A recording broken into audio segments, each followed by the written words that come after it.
오늘은 남원여고 국어 온라인 클래스 국어의 피동에 대해서 살펴보도록 하겠습니다.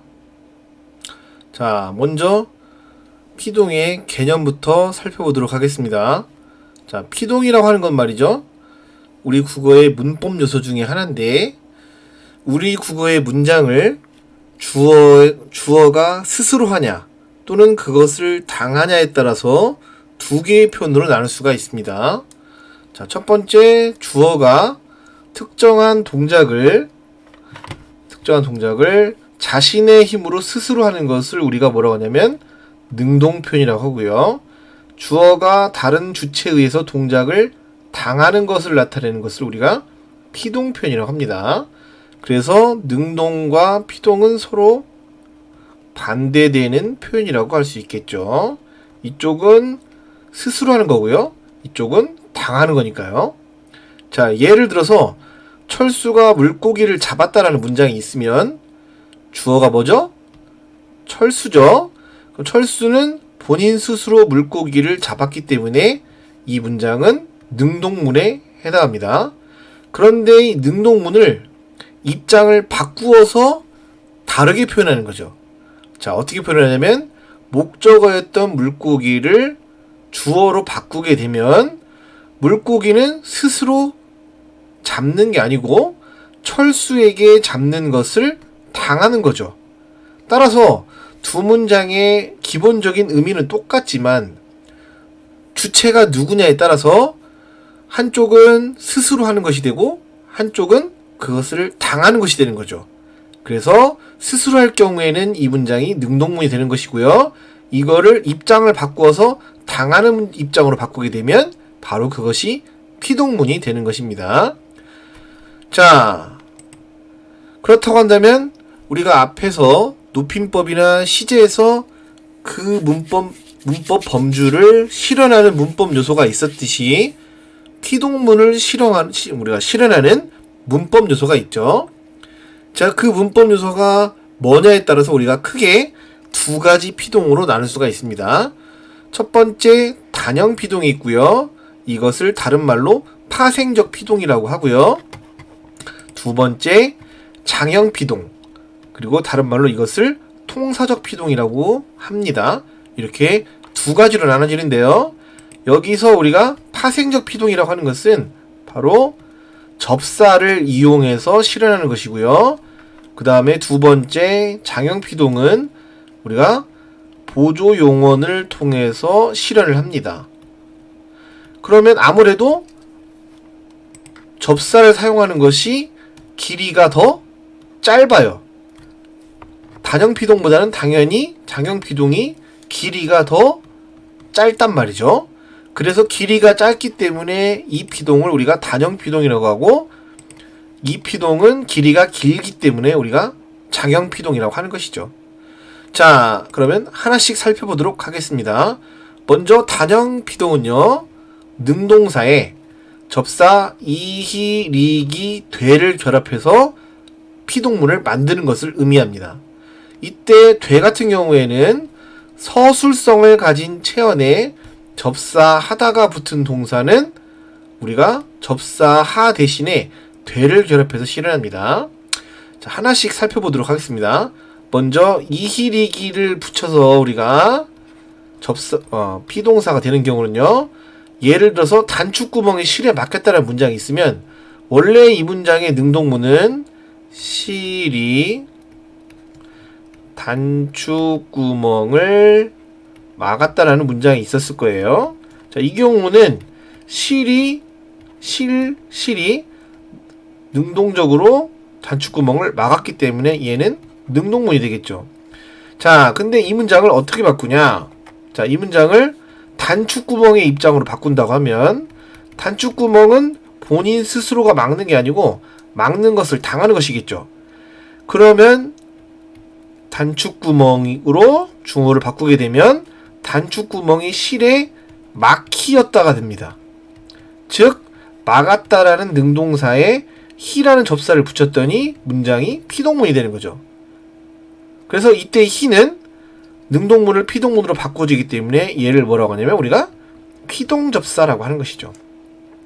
자, 어떻게 변했는지 아시겠죠? 막다라는 능동사에 히를 붙여서 피동문을 만드는 것이죠.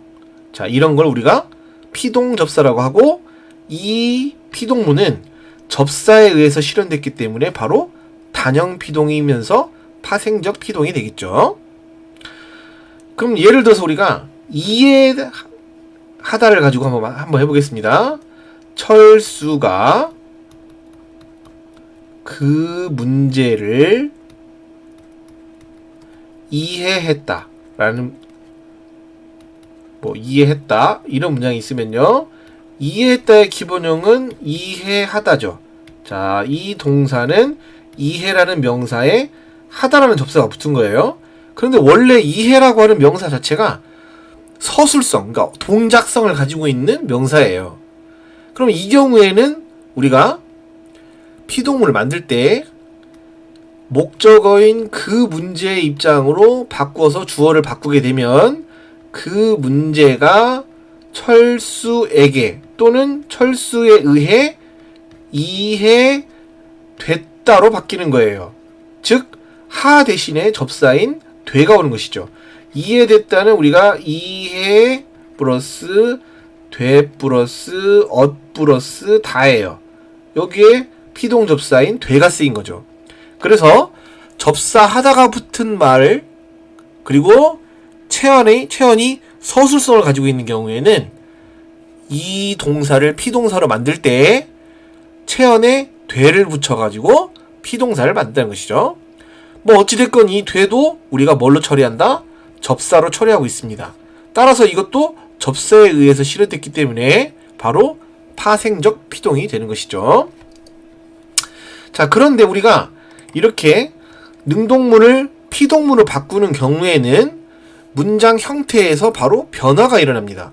자, 원래 능동문의 주어는 이렇게 피동문으로 바꿨을 경우에 부사어로 바뀌고요. 주로 조사가 에게나 애가 붙는데요. 어떤 경우에 에게가 붙고 어떤 경우에 애가 붙냐면 여기 나와 있죠. 유정명사인 경우에는 에게, 무정명사인 경우에는 애가 쓰인다고 되어 있죠. 말 나온 김에 간단하게 우리가 유정명사하고 무정명사를 간단하게 구분을 해드릴게요. 자, 유정명사, 무정명사의 차이점은 뭐냐? 여기에 정이 지금 얘는 있고 얘는 없고 이 차이예요. 정이라고 하는 것은 감정을 말해요. 따라서 감정을 가진 대상을 나타내는 명사가 유정명사고요. 감정이 없는 대상을 가진 감정이 없는 것을 나타내는 명사가 바로 무정명사가 되겠습니다. 그래서 일반적으로 동물이요 또는 사람이 유정명사가 되고요. 식물이나 우리가 기타 사물은 전부 다 무정명사가 되겠습니다. 그럼 여기서 사냥꾼은 우리가 사람이기 때문에 유정명사죠. 그래서 여기에 부사격 조사가 애기가 왔던 거예요. 그런데 우리가 앞에서 했던 단축구멍이 실에 막혔다 해서는 실이 무정명사기 때문에 여기에 애가 온 것이죠. 이렇게 할 수도 있고요. 애게하고 애를 사용하지 않고 그냥 뭐뭐에 의해를 사용해도 역시 우리가 가능합니다. 이거를 사냥꾼에 의해 라고 해도 상관이 없는 거죠. 자, 그리고 원래 능동문의 목적어는 이렇게 주어로 바뀝니다. 입장이 바뀌는 거죠. 이때는 사냥꾼이 능동적으로 했으니까 주어였던 거고요. 여기서는 당하는 사람이 주어니까 원래 당하는 입장인 목적어가 피동문으로 바뀌게 되면 주어가 되는 것이죠. 그리고 서술어는 능동사에서 이렇게 피동사로 바뀌는데 단형 피동인 경우에는 이렇게 접사가 오는 것이고요. 장형 피동인 경우에는 이렇게 어지다가 오게 되는 것이죠. 요 차이입니다. 그래서 단형 피동이 됐든 장형 피동이 됐든 똑같은 과정을 이렇게 거치게 돼 있어요. 그래서 능동문의 주어는 피동문의 부사어, 능동문의 목적어는 피동문의 주어, 그리고 서술어는 능동사에서 피동사.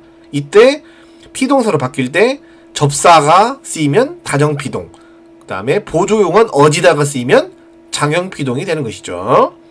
그래서 요거를 물어보는 문제가 많이 출제가 되니까요. 여러분들 잘 기억해 두시기 바랍니다. 그런데 우리가 단형 피동과 장형 피동을 비교하게 되면요. 방금 얘기했지만 단형 피동은 접사에 의해서 실현되고 장형 피동은 보조 용언에 의해서 실현되게 돼 있어요. 뭐뭐 어지다로 실현이 되죠. 이게 원래는 뭐였다? 보조 용언이었어요. 앞에가 본용언, 뒤에가 보조 용언이 오게 되는 것이죠. 자, 그런데 우리가 실제 피동문이 실현될 때는 접사의 종류가 보조의 용언의 종류보다 훨씬 적기 때문에 실현될 수 있는 비율은 단형 피동보다는 장형 피동이 훨씬 더 많이 된다. 이 말은 무슨 말이냐면 그 능동사가 단형 피동은 안 되지만 장형 피동은 되는 경우가 많고요.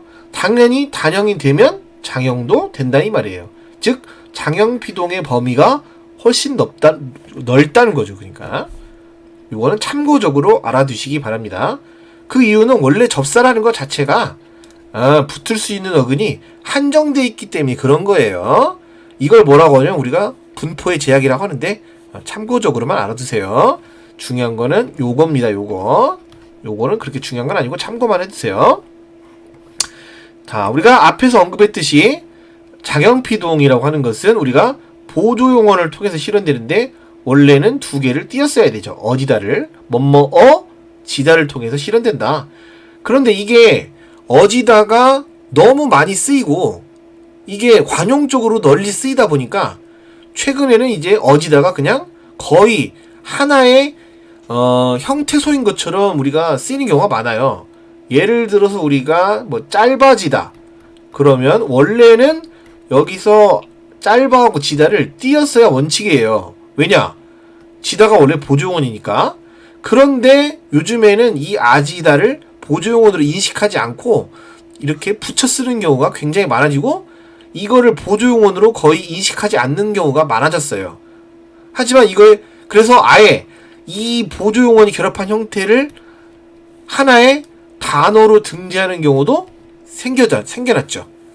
하지만 원래는 어지다가 장형피동이었다는 거 잊어버리시면 안 되겠습니다. 그러니까 어원이 원래 장형피동으로 만들어진 단어인 거지 여기서 원래 아지다에서 이 아지가 원래 하나였던 건 아니었던 거죠. 그러니까 자, 뭐 어찌됐건 요거는 참고만 하시고요. 우리가 그냥 어지다를 통해서 실현되면 얘가 장형피동이다. 요거는 반드시 기억해 두시기 바랍니다. 자, 예를 들어서 나는 책을 읽었다라는 문장이 있으면 주어인 나가 스스로 책을 읽었기 때문에 능동문에 해당하겠죠. 근데 이걸 입장을 바꾸어서 책의 입장으로 바꾸게 되면 책의 입장에서는 읽는 것을 당하는 것이니까요. 피동이 돼야 되겠죠. 그러면 읽다라는 능동사에 우리가 어지다를 이렇게 붙이게 되면 얘가 장형피동이 된다.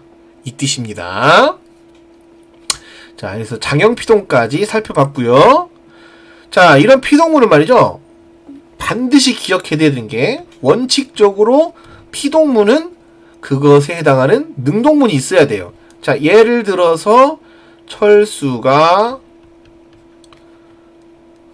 팽이를 이렇게 해볼까요? 아기가 일단 능동문부터 써볼게요. 엄마가 아기를 안았다라는 문장이 있으면요. 이 문장에서는 주어가 엄마니까 스스로 안았겠죠. 이건 능동문이에요. 근데 이거를 아기의 입장으로 바꾸게 되면 아기가 엄마에게 안기었다가 되겠죠. 자, 그럼 이거는 아기가 엄마한테 안는 걸 당했으니까 피동문이에요. 그러면 이 피동문은 대응하는 능동문이 반드시 존재를 하죠. 이게 원칙이에요. 그런데 국어의 피동문 중에는 더러 능동문을 설정하기 어려운 피동문도 있다라는 것이죠. 자, 예를 들어서 날씨가 많이 풀렸다라는 거는 이 풀렸다라는 이 서술어를 형태소를 분석해 보면 풀다에 리었다가 왔어요. 그러면 여기서 리가 원래가 접사잖아요. 그러면 리가 피동접사니까 이 풀리었다는 원래 피동문이 돼야 한다 이 말이죠. 그래서 날씨가 많이 풀렸다는 누군가가 날씨를 풀었다라고 봐야 맞다는 얘기죠. 그런데 상식적으로 생각했을 때 누가 날씨를 풀었겠습니까? 하나님? 신? 뭐 우리가 억지로 설정하려면 설정할 수도 있겠죠. 하지만 날씨를 푸른 주체를 우리가 이거를 설정한다는 건 사실 어려워요. 따라서 이 날씨가 많이 풀렸다는 문장을 우리가 피동문이라고 한다면 이 피동문은 대응하는 능동문을 설정하기가 어려워요. 그래서 얘를 따로 우리가 뭐라고 부른다? 탈행동적 피동이라고 부르고 있어요. 그래서 우리가 그 대응하는 능동문을 설정하기 어려운 피동문을 뭐라고 한다? 탈행동적 피동문이라고 하고 뭐 이런 것도 있다. 이런 것만 참고해 두시면 되겠어요. 이거 뭐 이렇게 중요한 건 아닌데 그냥 참고만 해두세요. 다음으로 우리가 피동문과 능동문은 원래 서로 대응하기 때문에 의미도 원칙적으로 같아야 돼요. 의미도. 하지만 수나 양을 나타내는 말이 포함되는 경우에는 의미가 달라지는 경우도 있다. 근데 이 경우는 능동문 자체가 중의성을 갖고 있기 때문에 달라지는 거예요. 자, 무슨 얘기냐?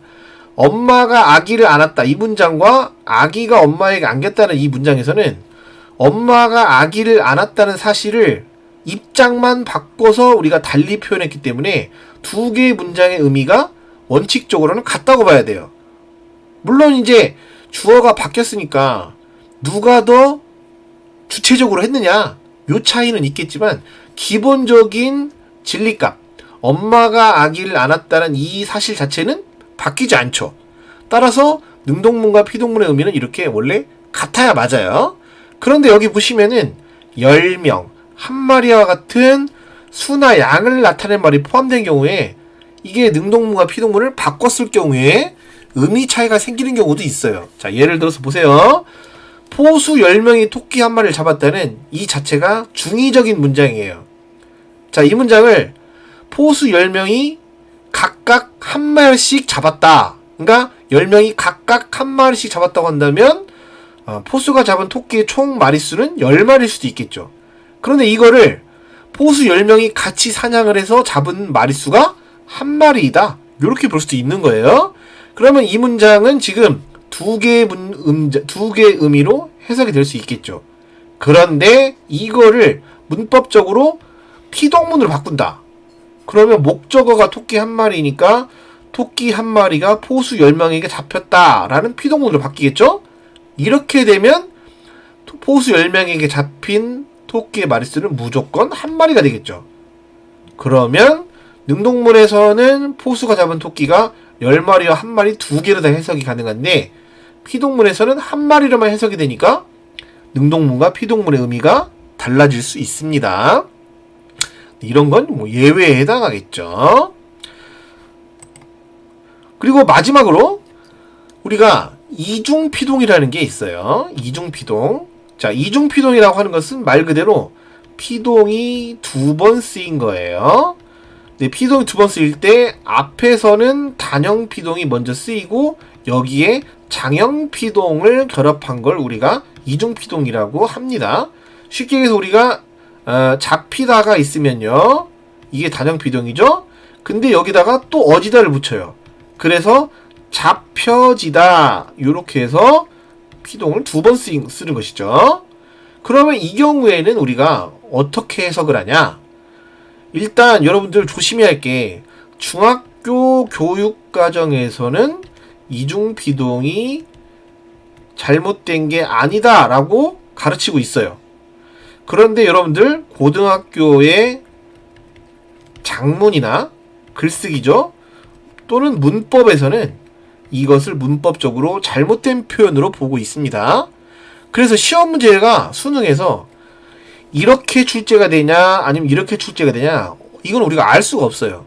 알 수는 없지만 만약에 이중피동이 잘못된 게 아니라고 출제가 된다고 한다면 반드시 보기를 주거나 또는 지문에서 이중피동에 문제가 없다라고 이렇게 자료를 주고 출제가 될 거예요. 그렇지 않다고 한다면 우리가 이 과정으로 해석을 해야 돼요. 무슨 말씀인지 아시겠죠? 이게 설명이 나와 있지 않은 상태에서 이중피동이 출제가 된다면 이중피동은 문법적으로 잘못된 표현으로 봐야 돼요. 왜? 피동이 두 배 쓰였다고 한다면 피동의 피동이죠. 그러면 피동의 피동이란 건 결국 뭘 말하냐면 능동을 말하는 거예요. 피동을 다시 피동시켰으니까. 그러니까 당한 것을 다시 당한 것으로 환원해버리면 이건 능동이 되잖아요. 그럼 이건 피동이 쓰인 게 아닌 것이 되는 거예요. 그러면 피동문이 쓰일 자리에 능동문이 쓰인 것과 똑같아요. 그렇기 때문에 이중피동을 잘못된 문법적으로 잘못된 표현으로 보고 있는 거죠. 자, 예를 들어서 우리가 민수가 책을 읽었다는 거는 민수의 입장에서 봤으니까 능동문인데 이걸 목적어인 책의 입장으로 바꾸게 되면 책이 민수에게 둘 중에 하나가 돼야 돼요. 하나는 뭐예요? 읽혔다가 되든지 또는 읽어졌다가 되든지 해서 피동이 한 번씩만 쓰여야 한다는 얘기죠. 단형 피동이 되든지 장형 피동이 되든지 둘 중에 하나만 쓰여야 되는데 읽혀졌다가 돼버리면 읽기의 어지다. 즉 단형 피동이 장형 피동이 결합하는 게 되는 거예요. 그러면 읽혀졌다. 이거는 잘못된 표현이 된다는 얘기죠. 그래서 이거는 이중 피동이기 때문에 잘못된 것으로 봐야 됩니다. 그래서 이거는 반드시 둘 중에 하나로 고쳐져야 된다라는 것이죠. 무슨 말씀인지 아시겠죠? 그러면 우리가 지금까지 배운 내용을 연습 문제를 통해서 한번 정리해 보도록 하겠습니다. 1번 주어가 다른 주체에 의해서 동작을 당하게 되는 것을 피동이라고 한다. 정답은요? 정답은 5가 되겠죠. 여기 오타가 있네요. 통사적 사동이 아니고 통사적 피동입니다. 여기 오타네요. 능동사의 피동 접사를 결합하면 통사적 피동이 된다. 이거 5인가요? X인가요? 정답은 X가 되겠죠. 피동 적사를 결합하면 접사니까요. 이건 뭐다? 파생적 피동이다. 또는 길이가 짧으니까 우리가 단형 피동이다. 이렇게 얘기를 하죠. 다음, 능동문이 피동으로 바뀌면 능동문의 주어는 피동문의 부사어가 된다. 정답은요? 정답은 5가 되겠죠. 다음, 능동사 중에는 피동사가 없는 것도 있다. 여러분들 조심할 게 모든 동사가 피동으로 바뀌는 것은 절대 아니에요. 우리가 동사 중에는 우리가 피동이 될 수 없는 것도 있어요. 예를 들어서 얘가 동사가 우리가 이걸 앞에 설명을 안 드렸는데 우리가 동사를 크게 타동사하고 자동사로 나눌 수가 있어요. 타동사는 우리가 영어 시간에 배웠는지 모르겠는데 목적어를 필요로 한 동사가 타동사고 목적어가 필요 없는 게 자동사예요. 그런데 자동사의 경우는 우리가 피동문을 만들 수가 없어요. 자, 예를 들어서 우리가 새가 난다. 자, 이거 자동사죠? 그러면 스스로 날았어요? 그럼 이 경우에 새가 나는 걸 당할 수가 있을까요? 쥐가 스스로 날았는데? 자, 이 경우는 능동문은 되지만 여기에 대응하는 피동문이라는 건 있을 수가 없어요. 그래서 능동사 중에는 피동사가 없는 것도 당연히 있는 거예요. 우리가 목적어가 없는 동사는 피동문이 안 된다는 거 꼭 기억해 두시기 바랍니다. 다음 5번 탈행동적 피동은 대응하는 능동문이 없는 피동문을 말한다. 정답은 5가 되겠죠. 아까 설명한 거네요. 그 다음에 능동사의 보조용언 개하다를 결합하면 통사적 피동이 된다. 정답은요? 정답은 X가 되겠죠. 개하다가 아니고 뭐뭐 어지다가 되겠네요. 우리가 나중에 배우겠지만 개하다는 사동문을 만드는 보조용언이에요. 능동문이 아니고요. 그 다음 피동사의 보조용언 어지다를 결합해도 피동의 의미는 한 번만 나타낸다. 정답은요? X예요. 피동사라는 거는 지금 여기서 피동문이 이미 이루어졌는데 거기에 또 보조용언 어지다가 결합하는 거죠. 그러면 이건 이중 피동이 되니까 피동의 의미가 사라지는 거예요. 능동문이 되니까요. 정답은 X가 되겠죠. 다음, 능동문과 피동문의 의미는 항상 일치한다. 정답은요? 정답은 X가 되겠죠. 아까도 살펴봤지만 뭐 수량 표현이나 뭐 숫자나 양을 나타내는 말이 포함이 되게 되면 의미가 바뀔 수도 있다는 거죠. 다음 객관식 문제 풀어보겠습니다. 1번 피동문이 아닌 것은 1번 문이 바람의 세계에 닫히었다. 그러면 문의 입장에서는 바람이 닿는 것을 당하는 것이죠. 여기 이것의 능동문은 바람이 문을 세게 닫았다가 되겠네요. 대응하는 능동문도 있고요. 따라서 이거는 우리가 피동문에 해당하겠죠. 접사 히에 의해서 이루어진 단형 피동이에요. 나는 새로운 직장을 바란다. 자, 그러면 바라는 게 누구죠? 나예요. 그럼 내가 바라는 것을 당했나요? 아니죠. 본인이 스스로 바라고 있어요. 따라서 이거는 피동문이 아니고 능동문이 되겠네요. 정답은 2번이 되겠습니다. 다음, 아기가 아빠에게 웃으며 안겼다. 그러면 아기는 안는 것을 본인이 한 게 아니라 아빠가 안는 것을 당해야 돼요. 그래서 얘를 만약에 피동문으로 바꾸게 되면, 능동문으로 바꾸게 되면 아빠가 아기를 안았다가 되겠죠. 그럼 얘는 지금 대응하는 능동문도 있고, 주어가 동작을 당하는 것을 표현하고 있으니까 피동문이겠네요. 4번은 민수가 영희를 찾나요? 거꾸로죠? 영희가 민수를 찾어요. 그러면 민수 입장에서는 영희가 찾은 것을 당했죠. 여기에 해당하는 능동문은 영희가 민수를 매몰차게 찾다가 되겠네요. 자, 이게 바로 능동문이죠. 그래서 여기서는 차이었다예요. 그래서 피동접사 이를 통해서 실현됐고, 아까 안겼다 같은 경우에는 안기었다니까 기가 피동접사예요. 둘 다 단형피동, 얘도 단형피동이네요. 여기서는 접사가 희네요. 다음, 아들의 취직이 어머니에게 걱정되었다. 얘는 지금 접사 하다가 쓴 겁니다. 얘를 능동문으로 고치면 이렇게 되겠죠. 어머니가 아들의 취직을 걱정했다가 되겠죠.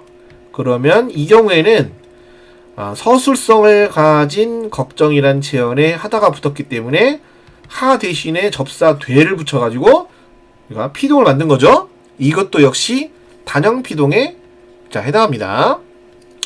자, 이렇게 해서 1번을 해결했고요. 2번 피동문에 해당하는 것은 채연은 성훈을 사랑한다. 그러면 채연이 입장에서는 본인이 스스로 성훈이를 사랑하고 있어요. 그렇죠? 따라서 얘는 뭐예요? 능동문이겠죠. 성민은 철수의 정체를 알았다. 그러면 성민의 입장에서는 철수의 정체를 아는 거를 당한 거예요? 아니면 스스로 알은 거예요? 스스로 알았죠. 따라서 얘도 뭐예요? 능동문이에요. 나는 그에게 많은 것을 받았다. 그럼 요게 조심할 게, 받았다는 받은 주체가 누구냐를 따지는 거예요. 받는 것을 당하는 게 아니라 받은 게 누구냐. 그럼 나는 스스로 받은 거예요. 받는 거를 당한 게 아니야. 주는 것을 당했다. 우리가 이거는 주는 것을 당하는 거지 받는 것을 당하는 것은 절대 아니에요. 그러니까 여기서 받는 것은 스스로 받는 거지 받는 걸 당하는 게 아니죠. 이거 조심하셔야 돼요. 그래서 이거는 받았다가 마치 내가 당하는 것처럼 보이지만 여기서 우리가 의미하는 거는 이 동작 자체가 당하는 거냐 스스로 하는 걸 따지는 거지, 의미가 의미에서 주는 느낌이 우리가 당하는 거냐 이런 걸 따지는 게 아니에요. 이거는 그래서 우리가 능동문이 되겠습니다. 그 다음에 반품되는 거는 물품이 스스로를 반품할 수 있나요?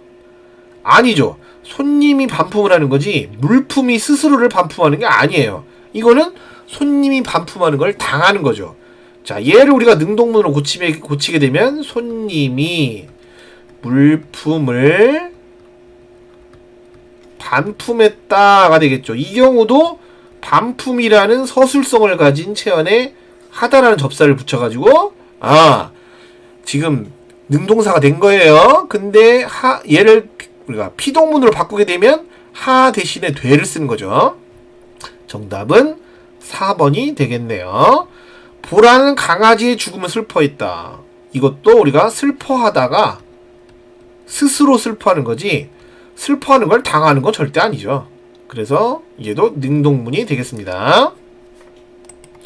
자, 피동접사가 아닌 것은 우리가 이 정도는 외워야 되겠죠. 피동접사는 5가지가 있어요. 이, 히, 리, 기, 그 다음에 되를 조심하셔야겠죠. 5개예요. 그러면 이, 히, 리, 기가 되겠네요. 여기서 구는 말이죠. 구는 우리가 사동접사예요. 근데 일부 접사가 형태가 똑같아요. 우리가 사동접사도 이, 히, 리, 기까지가 똑같아요. 그 다음에 우, 그 다음에 구, 추, 그 다음에 시키가 있어요. 시키. 그래서 우리가 여기까지는 우리가 형태가 똑같아요. 그런데 둘은 전혀 같은 접사가 아니라는 거. 한 접사가 한 개의 형태가 피동으로 쓰이고 사동으로 쓰이는 게 아니라 얘네 둘은 그냥 형태만 똑같을 뿐이지 서로 다른 접사예요. 근데 실제 문장에 쓰였을 때는 이 2개를 구분하기가 어렵죠. 그래서 조심하셔야 돼요. 우리가 앞에서 뭐가 있었냐? 다치였다 얘기죠? 그럼 여기서 히가 원래 사동접사로도 쓸 수 있으니까 이거 사동 아냐? 이렇게 헷갈릴 수가 있습니다. 그래서 말 나온 김에 우리가 간단하게 사동과 피동을 구분하는 방법을 설명해드리면 우리가 형태가 똑같은 경우에 이 4개가 똑같죠? 이 경우에 그 접사가 쓰인 서술어를 개하다로 바꿔보세요. 개하다로 바꿔서 된다고 하면 얘가 사동이고요. 얘가 안 된다고 하면 얘는 뭐다? 얘는 피동이에요. 자, 예를 들어보겠습니다.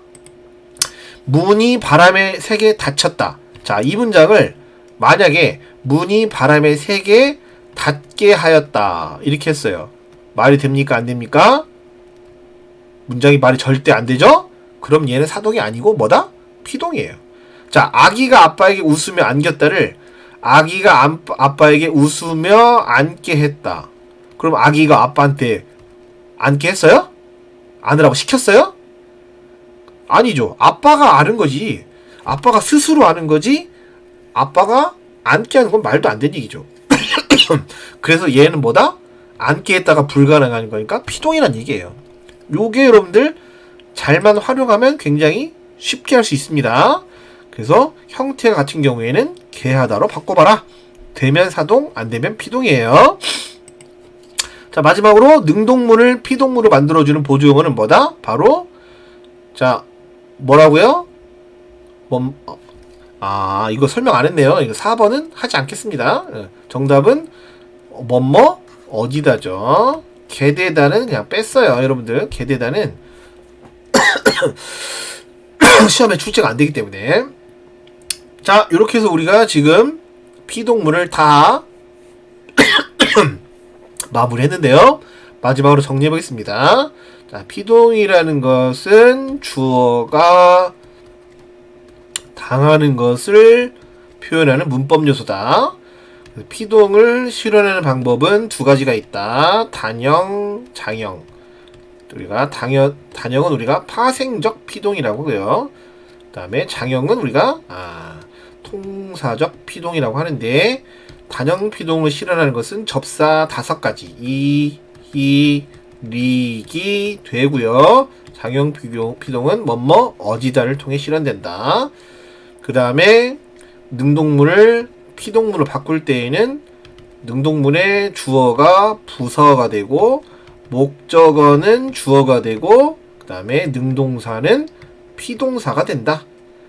정리했고요. 그 다음에 피동문의 경우는 이중피동은 안 된다. 이중피동은 우리가 단형피동에다 장형피동을 결합하는 건데 이거는 능동이 돼버리니까 문법적으로 잘못된 표현이라는 거 꼭 기억해 두시고요. 자, 그 다음에 우리가 꼭 기억해 주셔야 되는 게, 일단 여러분들 수능에 출제가 되는 유형은 이런 거예요. 일단 보기를 주고요, 문장을 주고, 여기에 쓰인 게, 여기에 사동이 쓰였냐 피동이 쓰였냐, 사동이 쓰였냐 피동이 쓰였냐, 사동이 쓰였냐 피동이 쓰였냐, 이렇게 사동과 피동을 구분하는 게 굉장히 시험에 많이 출제가 됐어요, 여러분들. 그리고 시험에 많이 출제가 된 게 능동문에서 피동문으로 바뀔 때의 변화, 요것도 출제가 많이 됐고, 그 다음에 작문에서는 우리가 이중피동이 많이 출제가 됩니다. 작문에서는 이중피동이 많이 출제가 되니까 여러분들 이중피동이 아까도 설명했지만 이거를 잘못된 표현이 아니라고 할 경우에는 자료를 주고 설명이 나오고요, 그렇지 않은 경우에는 그냥 잘못된 표현으로 문제를 푸시면 돼요. 요렇게 해서 우리가 자, 피동을 마무리하겠습니다. 자, 온라인 클래스 기간에 여러분들 고생 많이 하시고요. 자, 원격 등교 수업 때 다시 뵙도록 하겠습니다. 그럼 건강하도록 하십시오. 감사합니다.